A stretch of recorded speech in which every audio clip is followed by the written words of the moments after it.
Bon, après, il y a aussi quelqu'un d'autre qui est complètement incohérent, c'est très surprenant, c'est Michel Onfray. Mais Michel, tu es où? Michel Onfray, on dirait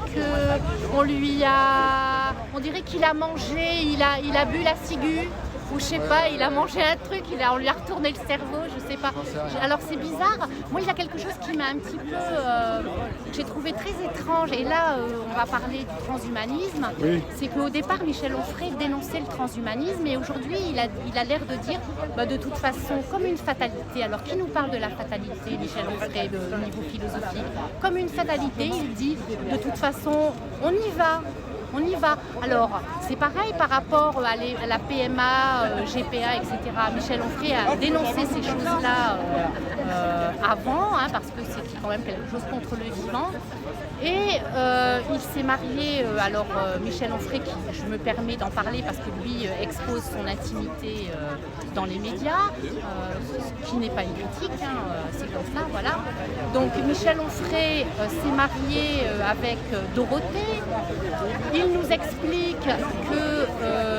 qu'il a recherché ses origines, qu'il a découvert, vous savez, avec l'analyse des gènes, voilà. Il a découvert qu'il était juif, qu'il avait des origines juives. Alors Michel Onfray, il me semblait que être juif, c'est une religion, non? Donc il faudrait aussi qu'il nous explique ça. Et puis il nous explique que depuis qu'il s'est marié, lui qui n'a pas eu d'enfant est d'un seul coup devenu père et même grand-père. Donc en fait, lui qui critiquait la GPA, la PMA, qui avait un discours sur le rôle des parents et le rôle de l'éducation, et là, lui, il est devenu père et grand-père comme ça, par un mariage. Non, Michel, tu n'es pas devenu père et grand-père, parce que les enfants de Dorothée ont déjà un père, et on n'a qu'un seul père, pas deux, voilà. Donc il faudrait que, Michel, tu nous expliques ces petits glissements intellectuels. En tout cas, moi j'aimerais que tu me l'expliques, parce que je n'arrive pas à comprendre, et du coup je m'éloigne parce que j'ai l'impression que tu me perds là.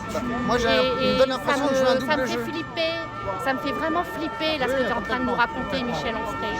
Donc il faudrait que tu t'expliques, et puis aussi que tu nous expliques l'histoire de la fatalité, parce que nous on n'est pas dans la fatalité.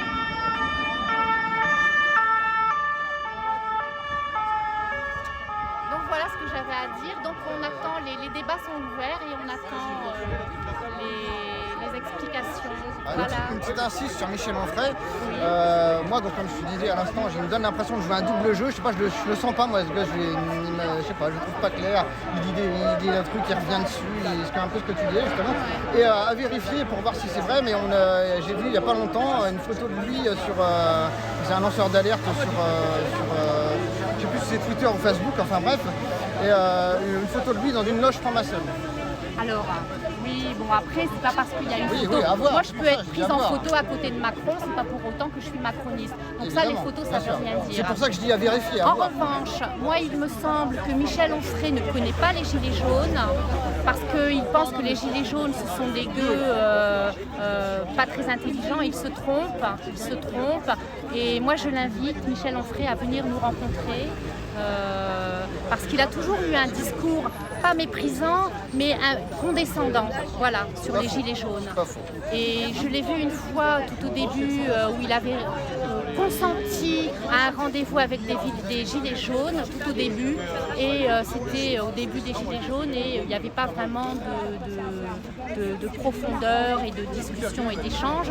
De la même manière d'ailleurs que Brigitte Macron avait aussi rencontré, je me souviens à l'époque, des femmes Gilets jaunes à Marseille. C'était du même niveau.